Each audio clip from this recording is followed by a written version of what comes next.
తిరుమల తిరుపతి దేవస్థానం కోట్లాది మందికి కోరిన కోరికలు నెరవేర్చే దేవదేవుడి నిలయం. కానీ కొన్ని రాజకీయ పార్టీలకి అదొక ప్రచార అస్త్రం, రాజకీయ సాధనం.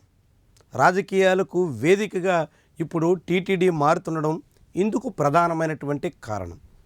వైఎస్ఆర్సీపీ అధికారంలో ఉండగా జగన్మోహన్ రెడ్డి మతాన్ని బూచిగా చూపించి తిరుమల తిరుపతి దేవస్థానం చుట్టూ తెలుగుదేశం పార్టీ అనేక రాజకీయ పిల్లిమొగ్గలేసింది. రాజకీయంగా టీటీడీని ఉపయోగించుకునే ప్రయత్నం చేసింది. అక్కడేమి జరగకపోయినా ఏదో జరిగింది అని చిత్రీకరించడానికి శతవిధాల ప్రయత్నం చేసి కొన్నిసార్లు భంగపడింది కూడా. ఎలక్ట్రికల్ పోల్ని చూపించి సిలువ తిరుమల కొండలపేద ఉంది అంటూ సోషల్ మీడియాలో ప్రచారం చేసిన టీడీపీ కార్యకర్తలు ఏకంగా జైలు పాలు కావాల్సి వచ్చింది.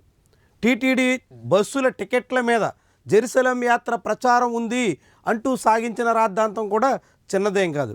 ఇవన్నీ ఒక ఎత్తు అయితే, చివరికి జగన్మోహన్ రెడ్డి ప్రతి ఏటా తిరుమల బ్రహ్మోత్సవాలకు వెళ్ళి పట్టు వస్త్రాలు సమర్పించే కార్యక్రమంలో ఏటేటా కూడా డిక్లరేషన్ చుట్టూ నానా పెద్ద రాద్ధాంతం. వాస్తవానికి ఎవరైనా తొలిసారి వెళ్ళినప్పుడు డిక్లరేషన్ అడిగితే అదొక సమంజసమైనటువంటి విషయం.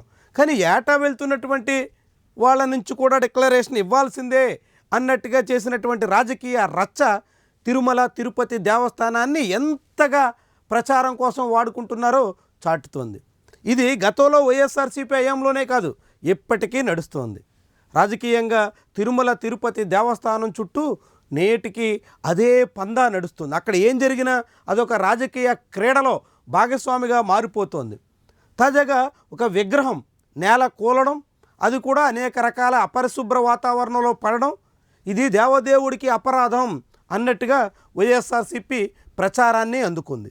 అయితే అది శ్రీ మహావిష్ణువు విగ్రహం కాదు, కేవలం శనీశ్వరుడి విగ్రహమే అన్నట్టుగా టీటీడీ చిత్రీకరించే ప్రయత్నం చేస్తుంది. శనీశ్వరుడి విగ్రహం అయినా అట్లా పడిపోవడం సమంజసమేనా? అట్లా పడవచ్చా? ఆ రీతిలో పడేయొచ్చా? దాన్ని జాగ్రత్తగా పరిరక్షించాల్సిన బాధ్యత లేదా? ఒకవేళ పడితే వెంటనే దాన్ని తగిన స్థానంలో ఉంచే బాధ్యత తీసుకోవాల్సిన అవసరం లేదా? ఇవన్నీ ప్రశ్నలు. అయినప్పటికీ టీటీడీ మాత్రం తమ వల్ల ఏదైనా తప్పిదం జరిగితే దాన్ని కప్పిపుచ్చుకునే ప్రయత్నమే తప్ప ఆ తప్పిదాన్ని సరిచేసుకుందాం అనేటువంటి ఆలోచన ఏ కోసానా కనిపించట్లేదు. ఇది టీటీడీలోనే కాదు, ఏకంగా రాష్ట్ర ప్రభుత్వ పెద్దల నుంచే మొదలైంది. చంద్రబాబు నాయుడు అధికారం చేపట్టి 100 రోజుల నాడు తిరుమల తిరుపతి దేవస్థానం నెయ్యిలో కల్తీ జరిగిందని, ఆవు కొవ్వు పంది కొవ్వు కూడా కలిపేస్తారని దేశవ్యాప్తంగా రచ్చ రాజేసినటువంటి విషయం ఎవరూ మర్చిపోలేదు. అయితే ఆ తర్వాత అందులో నెయ్యి కల్తీ జరిగినప్పటికీ ఆవు కొవ్వు పంది కొవ్వు కలిసిన ఆధారాలు ఇప్పటి వరకు దొరికిన దాఖలాలేవు. అంటే చంద్రబాబు నాయుడు పవన్ కళ్యాణ్ చేసినటువంటి రాజకీయ రచ్చంతా కేవలం తిరుమల తిరుపతి దేవస్థానాన్ని తమ సొంత ప్రయోజనాల కోసం, తమ రాజకీయ అవసరాల కోసం ఎట్టా దుర్వినియోగం చేశారన్నది చాటుతోంది. ఇప్పుడు కూడా అక్కడ తిరుమల కొండల మీద బెల్ట్ షాపులు నడుస్తున్నాయని, మందుబాబులు వీరంగం చేస్తున్నారని, అక్కడికి ఆంధ్రజ్యోతి పత్రికలోనే అపచారం ఏంటి గోవిందా అంటూ కథనాలు కూడా రావాల్సిన దుస్థితి దాపురించింది.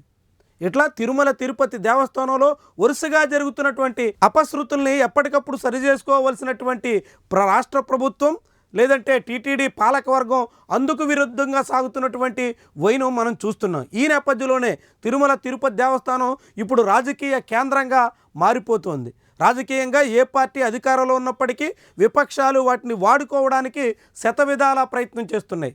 తిరుమల క్యూ లైన్లో ఘర్షణ జరిగిందని, తిరుమల క్యూ లైన్లో ఉన్నటువంటి భక్తులకి ఆహారం అందలేదని, క్యూ లైన్లో తగిన ఏర్పాట్లు లేవని, ఇలాంటి ఒకటి కాదు అనేక అంశాలు నిత్యం వార్తల్లో రావడానికి ప్రధానమైనటువంటి కారణం ఈ రాజకీయ ఆరాటమే.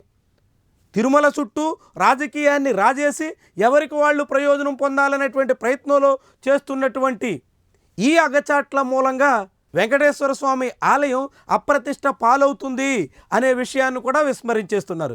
స్వయంగా చంద్రబాబు పవన్ కళ్యాణ్ చేసినటువంటి రాజకీయ డ్రామా దేశవ్యాప్తంగా తిరుమల తిరుపతి దేవస్థానం పరువు తీసినటువంటి విషయాన్ని కూడా వదిలేశారు. ఇట్లా అప్పుడు కాదు ఇప్పుడు కాదు అన్నట్టుగా ఇది నిరంతరం కొనసాగుతున్నటువంటి ప్రక్రియ మాదిరిగా మారుతోంది.